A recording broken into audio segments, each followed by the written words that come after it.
In previous lecture we studied about Ohm's law.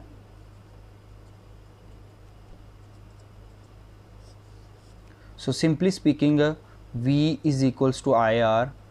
Those mediums who actually obey Ohm's law, they are called ohmic mediums या ohmic materials. या फिर you all know that those material who actually conduct electricity, they are called as conductors. सो ऐसे conductors जो कि क्या करते हैं, Ohm's law को ओबे करते हैं, वो क्या होते हैं, ओहमिक कंडक्टर्स होते हैं. And those who do not obey ohmic law, ohm law, that are called non ohmic conductors. So what is the practical meaning of ohmic conductor and non-ohmic conductor, and how does a medium actually how can we observe a medium to obey Ohm's law? Let's say this is a medium, this is a conductor, and we apply a constant potential difference across its end. Let's say it is 10 volt. ठीक है. And if I measure the potential difference here, that will be 0.2 milliampere. This is the flow of current due to the potential difference of 10 volt. Okay, we were studying an example. Let's say if this I increase the number of cells, so if this is 10 volt, I will increase it and make it a 20 volt. I will make it a 20 watt, and after getting 2 cells 20 volt, the current will be doubled. It will be 0.4 milliampere. And to further increase my observation, I redo the experiment. I increase the battery with 1 more cell, and the battery becomes 30 watt. And 30 वाट पे जब मैं observe करता हूँ तो आपके पास current जो हो जाता है that is 0.6 milliampere. So here you can see the pattern between currents. They are increasing as the voltages are increasing. So we can say that the currents are directly proportional to the voltages. But there is a catch here. All the mediums, if we apply them 10 volt, and if we increase 10 volt to 30 volt, just for example, they will not show such a behavior of direct proportionality. If the V directly proportional to I holds for a same conductor after a certain interval of flow of time, then that object or that material, that conductor will follow or obey Ohm's law. ठीक है.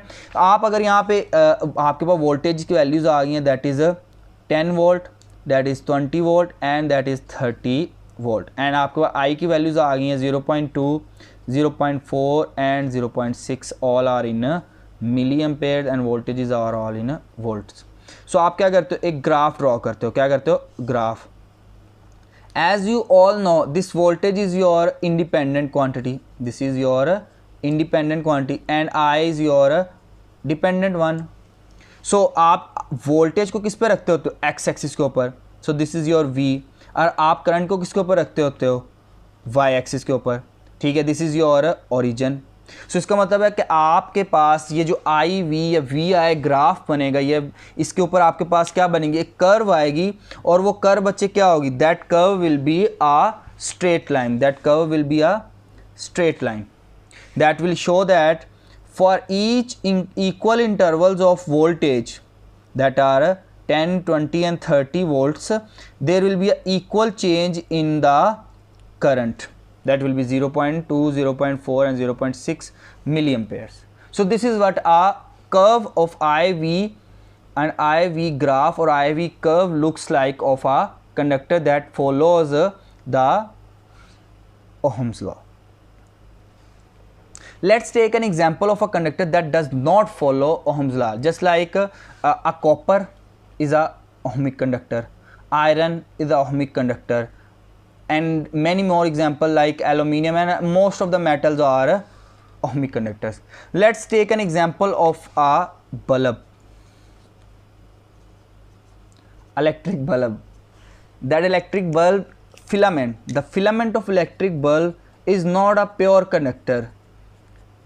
That filament of the electric bulb is not a pure conductor. It is basically a non-ohmic conductor and it does not follows your Ohm's law. The bulb, the filament of the bulb is actually basically your nichrome wire who has a resistance R. ठीक है. Most of the semiconductors are non-ohmic conductor. Most of the semiconductors are non-ohmic conductor. आपके पास जितने भी semiconductors होते हैं या bulb का filament हो गया, ये सारे semiconductors वगैरह जो होते हैं ये क्या होते हैं आपके पास non ohmic conductor. Just take an example of a semiconductor. Semiconductor start में क्या होते हैं, they are close to the insulator, they do not have enough free electrons. ठीक है, जैसे ही आप क्या करते हो, आप इसके अक्रॉस पोटेंशियल अप्लाई करते हो तो बहुत स्मॉल अमाउंट ऑफ करंट क्या करता है, फ्लो करता है. लेकिन जैसे जैसे इनका टेम्परेचर राइज होता है, क्या होता है, टेम्परेचर राइज होता है तो क्या होता है, इलेक्ट्रॉन्स की अवेलेबिलिटी ज़्यादा होनी शुरू होती है तो आपके पास क्या होना, ज़्यादा करंट फ्लो होना शुरू हो जाता है. इसी तरह जो बल्ब का कंडक्टर है ये भी आपके पास क्या होता है, इसमें स्टार्ट में अगर हम बल्ब के जो आपके पास सिंपल एक बल्ब है उसकी हम क्या ऑब्जर्व करें, IV ग्राफ ऑब्जर्व करें तो स्टार्ट में वो IV ग्राफ क्या होता है बच्चे आपके पास, वो आपके पास स्ट्रेट लाइन होती है. क्या होती है, स्ट्रेट लाइन. अब इस दौरान आपके पास क्या होता है, आपके पास ओहम्स लॉ फॉलो हो रहा होता है. अब ओहम्स लॉ के लिए आपने कंडीशंस पढ़ी थी, याद है ना कंडीशंस क्या थी, दैट टेम्परेचर और फिजिकल कंडीशंस जो है वो आपकी चेंज नहीं होनी चाहिए. सो अगर मैं बताऊं कि आपके पास जब बल्ब का फिलामेंट चलता है तो उसकी क्या होता है, वो गर्म होता है, इसका मतलब उसकी टेम्परेचर क्या होता है, इंक्रीज़. जब उसका टेम्परेचर इंक्रीज़ होता है तो क्या होता है, उसकी कंडक्टिविटी कम होती है. उसकी जब टेम्परेचर इंक्रीज़ होता है तो उसकी कंडक्टिविटी क्या होती है, डिक्रीज़. कंडक्टिविटी क्या होती है, डिक्रीज़ होती है. जब कनेक्टिविटी डिक्रीज़ होती है बच्चे तो क्या होता है, आपके पास वो स्ट्रेट लाइन स्ट्रेट नहीं रहती, वो क्या हो जाती है, वो आपके पास कर्व हो जाती है. इसका मतलब ये है कि आपके पास जैसे ही यहाँ से आपके पास चेंज होगी करंट की वैल्यू और आपके पास वोल्टेज की वैल्यूज़ जो हैं उनके दरमियान डायरेक्ट रिलेशनशिप नहीं रहेगा. ये जो डेविएशन है एक कंडक्टर की फॉर V और I ग्राफ के अंदर, V और I ग्राफ के अंदर, this shows that it is not a ohmic conductor. Okay, so if we take a basically a straightforward non ohmic conductor तो या फिर इसमें आप सेमी कंडक्टर की ले लेते हैं तो उनका जो करंट और वोल्टेज प्लॉट है, या फिर आप इसमें अगर आप सेमी कंडक्टर की एग्जांपल लेते हो तो वो होते हैं diodes, LEDs light emitting diode जो आजकल यूज़ भी होती हैं वो भी सारे क्या सेमी कंडक्टर्स हैं. उनमें जब आप लाइट फ्लो कराते हो तो क्या होता है बच्चे, स्टार्ट उनकी कंडक्टिविटी बहुत क्या होती है, लो होती है. लेकिन जैसे जैसे आप उनको क्या करते हो, हीट प्रोवाइड करते हो तो उनकी क्या होती है, कंडक्टिविटी इंक्रीज़ हो जाती है. If you see that IV